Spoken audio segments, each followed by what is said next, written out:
దేవుడు ఎందుకు మనల్ని ఆదరిస్తున్నాడు?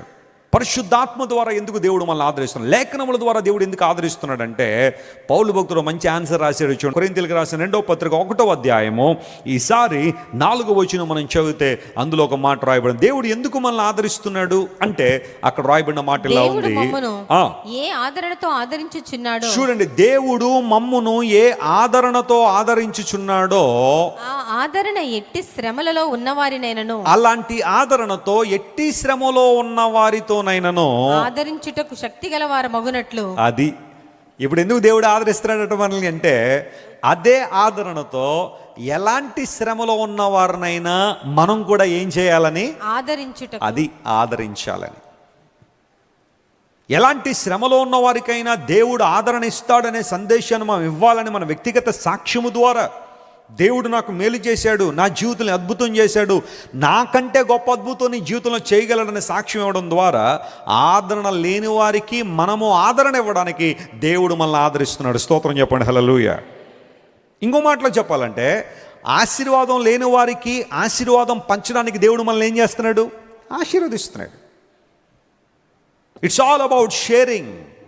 It's all about sharing God's love. It's all about sharing God's comfort to others. దేవుని నుండి ఆదరణ పొందుకుని, ఆశీర్వాదం పొందుకుని, ధైర్యం పొందుకుని, నిరీక్షణ పొందుకుని నాకు నేను సరిపెట్టుకుంటానంటే కుదరదట. దాన్ని ఏం చేయాలంటే ఇతరులకు కూడా ఏం చేయాలి? ఆదరించాలి. ఎవరు వస్తారు నీ దగ్గరికి, సిస్టర్ గారు మనసేం బాగాలేదండి, మీకు ఎప్పుడు ఏంటండి మనసు బాగాలేదండి, మీ పరిస్థితి ఇంతేనండి, మీ జీవితం ఇంతేనండి అని వాళ్ళని అసహించుకోవడమో లేకపోతే ఆవహించుకోవడం కాదు, కానీ నీవు ఎలాంటి ఆదరణ అలాంటి స్థితిలో ఉన్నావు నువ్వు పొందావో వారికి కూడా ఏం చేయాలి? అలాంటి ఆదరణ పంచాలి. సిస్టర్ గారు, ఒకప్పుడు నేను కూడా ఇలాంటి సవాళ్ళని ఎదుర్కొన్నానండి, ఒకప్పుడు నేను కూడా ఇలాంటి వ్యాధిని ఎదుర్కొన్నాను, కానీ దేవుడు నాకు సహాయం చేశాడు. నాకు సహాయం చేసిన దేవుడు మీకు కూడా ఏం చేస్తాడు? ఆయన సహాయం చేస్తాడు. ఒకప్పుడు నా జీవితం పెంట కుప్పల మీద పడిన జీవితం, కానీ ఈరోజు దేవుడు నన్ను ఆశీర్వదించాడు. నన్ను దీవించిన దేవుడు మిమ్మల్ని కూడా ఏం చేస్తాడు? దీవిస్తాడండి. ఒకప్పుడు 3 పూట్ల భోజనం లేక అల్లాడిపోయిన నన్ను దేవుడు సర్వ సమృద్ధి ఈరోజు నన్ను నింపాడు. కాబట్టి నేను రోజు కనీసం ఒక 2-3 భోజనాన్ని పెడతాను, లేదా సహకరిస్తాను, సహాయాన్ని చేస్తాననే ఆలోచన నీలో ఉందా? దేవుడు అదే కోరుతున్నాడు. Blessings should flow. చెప్పండి, ఆశీర్వాదాలు ఏం చేయాలా? ప్రవహించాలా. తరచుగా మీకు చెప్తున్నాను, అందుకనే దేవుని సేవకునిగా మనం ఎప్పుడూ ప్రవహించే నదుల్లా ఉండాలి, కానీ మురికి గోతుల్లా ఉండడానికి వీల్లేదు. క్రైస్తవ జీవితం మురికి గోతి లాంటిది కాదు. ఒక మురికి గొయ్యి చూడండి, ఒక కాలువ కావచ్చు, ఒక మురికి గోతులు ఉంటాయి కొన్ని ప్రాంతాల్లో. ఒక ఏరియాలో ఆ అందరిలోంచి ఆ నీళ్ళన్నీ వచ్చి ఒక చోట జాగ్రత్తగా పోగుబడి ఉంటే ఆ మురికి గొయ్యి. క్రైస్తవ జీవితం మురికి గోతి లాంటిది కాదు. ఇక్కడి నుంచి పోగేసుకుని మురికి నీళ్ళ లాంటి జీవితం కాదు. జీవ నది ప్రవహిస్తూ అనేక మంది రైతుల యొక్క కళలను సార్థకం చేస్తూ ఉంటుంది. జీవనది పంటలు పండిస్తూ ఉంటుంది. జీవనదులు ప్రవహించడం వల్ల అనేక ప్రాంతాలకు నీళ్లు అందుతూ ఉన్నాయి.